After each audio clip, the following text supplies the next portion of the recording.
Ano po yung mga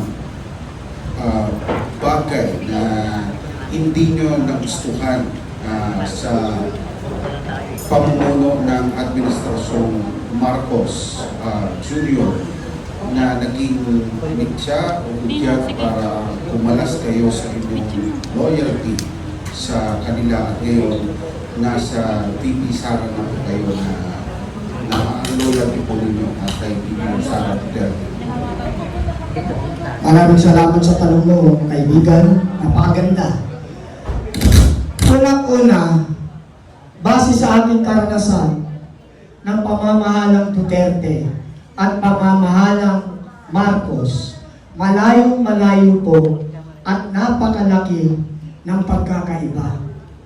Unang-una po, noong panahon po ni Pangulong Duterte, ang Pilipinas ay nire-respeto halos sa buong bansa. Buong mundo, nire-respeto po ang ating bansa. Pangalawa, pagdating sa peace and order, napakapayapa ng buhay natin lahat noong panahon ng pamamahalang Duterte. Pangatlo, nung nakaranas tayo ng isang matinding dagok sa ating bansa, sa buong mundo, yung pandemic time, alagang-alaga po tayo ng pamamahalang Duterte. Yan po mga bagay na yan. Tatlo pa lang po yan, pero napakarami po. Kung talagang bubuksan natin ang kasaysayan ng pamamahalang Duterte, kulang po ang oras natin sa ngayon. Kaya ako nagising sa actually, ito po for clarification, hindi po kami matatawag na mga bumaligtad. Kasi ang mga Marcos loyalista nga, ay nananatiling loyalista dahil tanga. Kaya sila, madalas namin nakakatunggali sa mga post na inaano kami bumaliktad daw. For clarification sa inyong mga Marcos loyalista nga, hindi po kami bumaliktad. Kami lamang po ay may tunay na pagmamahal sa bansang Pilipinas. Kaya kami ay nagising sa katotohanan na gewang-gewang po ang pamamahal ng BBM. Pwede po ba natin ma-expound bakit naggewang-gewang para sa inyong pamahalaan ngayon? Naggewang-gewang ang pamahalaan ngayon dahil puro salita, walang gawa. Wala po siyang leadership. Sa katotohanan, walang masasaktan dito dapat eh. Kasi kapag ikaw ay isang taong gobyerno, dapat ka talagang mag-criticize. Ang criticize po is, ano po yan, constructive. Hindi po dapat maging destructive yan. Dapat kung may pagkukulang, baguhin. Kaya yung pangyayari na nakita ko na hindi niya kaya, especially sa decision making, wala pong decision making ang pamamahala ngayon. Napaka-importante po sa isang leader o sa isang head of the state o head of the nation na meron tayong leadership. Pero sa nakikita ko, base sa aking karanasan, wala pong leadership ang namamahala ngayon. Puro pamumulitika. Nakita niyo naman, ito pa isang dahilan kung bakit ako nagising sa katotohanan. Unang-una, isa yan. Na nung ipakulong niya ang Pangulong Duterte na mayroong mabuting kalooban at nagawa sa kanyang pamilya. Nung kami ang panahon pa ng Marcos loyalist pa ako, based to my own experience, nakipaglaban po kami para mailibing sa libingan ng mga bayani ang kanyang ama. At walang mga pangulo na ito ay pinalibing except Pangulong Rodrigo Roa Duterte. Siya lamang po nakapagpalibig nito. Wala pong nakapagpalibig ng mga dumating na mga pangulo. Kahit ang kamag-anak niyang Pangulong Fidel Ramos ay hindi nagawang ipalibig ito. Naipauwi from Hawaii. From Hawaii, naiuwi sa bansang Pilipinas, pero yung pagpalibig sa kanyang karapatan bilang isang may ituturing nating bayani, dahil nga ito yung naging sundalo at naging magaling na leader ng bansang Pilipinas at kinikilala rin, ay may karapatan ayon sa batas na siya ay mailibing sa libingan ng mga bayani. Pero ano ang ginawa nung ito'y maipalibing na at naging Pangulo itong si Pangulong BBM? Ano ang nangyari? Ano ang kapalit?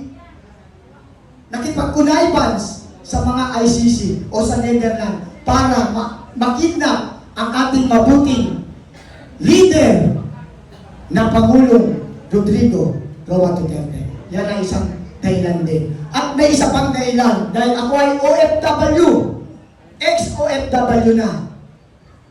Nakaranas din ako na nakiusap sa Malacanang panahon ng BBM na sana naman hindi dapat pinalitan ang aming sekretary.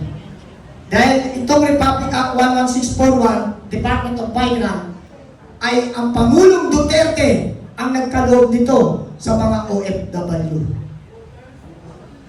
Kaya malaki ang utang na loob namin mga OFW na ipinagkaloob niya ang Republic 11641 under Department of Migrant Act ay naging batas na magkaroon kami ng sariling kagawaran, ang Department of Migrant Order.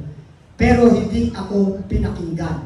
During the time na ako'y nakikiusap, ako ay leader pa ng Marcos Loyalist. Masakit para sa akin na ako isang leader ng OFW advocate ay hindi pinakinggan na ako'y may bahagi din ng kanyang pagiging Pangulo na aking pinagsisisihan ngayon kung bakit ako sumuporta. Kaya yan ang dahilan, kaibigan, kung bakit ako ay nagising sa aking pagkabangungot. Maraming salamat. Ako po ay dating leader ng Uniteam nationwide and ICI po, International Crusade INC. Voluntary leader na po kami. At kahit saan dako dito sa NCR, pinupuntahan namin at on-call lang sa probinsya. Ginagawa ko yun dahil naniniwala po ako na ang bawat politiko, once may nakikita kang ginagawa at pinapaganda ang Pilipinas, makikita natin sa dating Marcos Sr. na ang dami niyang nagawa. Kaya sinusuportahan ko si BBM na gano'n din ang gagawin niya sa kanyang ama. Subalit, ang nangyayari,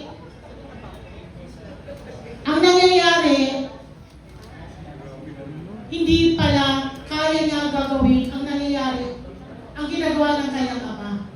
So, bilang leader po, at pinagmamalaki ko noon na dapat si BBM iboto at maging Pangulo para nag-uunlad ng Pilipinas, hindi ito nangyari. Isang masakit po ito sa bilang leader ng Uniteam na hindi nangyayari at isang kahihiyan po ng bansa ngayon.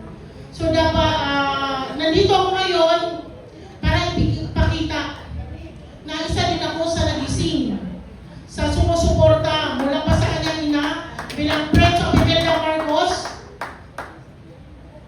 Sumusuporta ako dyan at sa Uniteam. So sana ang pagpakita namin ngayon, magkaroon ng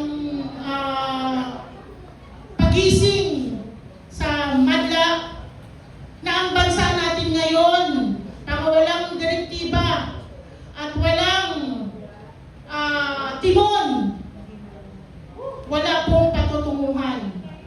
So sino po ang maging timon sa ngayon? Dahil ang Pangulo natin hindi natin maasahan maging timon. Tayo po dapat po ang botante may integridad. Tama po yun, sister, na dapat po hindi lang sa politiko ang may integridad. Dapat po ang bawat botante maging responsible at may integridad sa bawat pipiliin na mamuno sa bansa, dahil ang mga nakaupo ngayon bilang public servant ay hindi ginagampanan ang kanilang tungkulin. Inuuna nila ang kanilang sarili. Napakasakit na ang bansa natin lugmok, subalit hindi aware ang marami. Daig pa natin ang napandimik sa ngayon.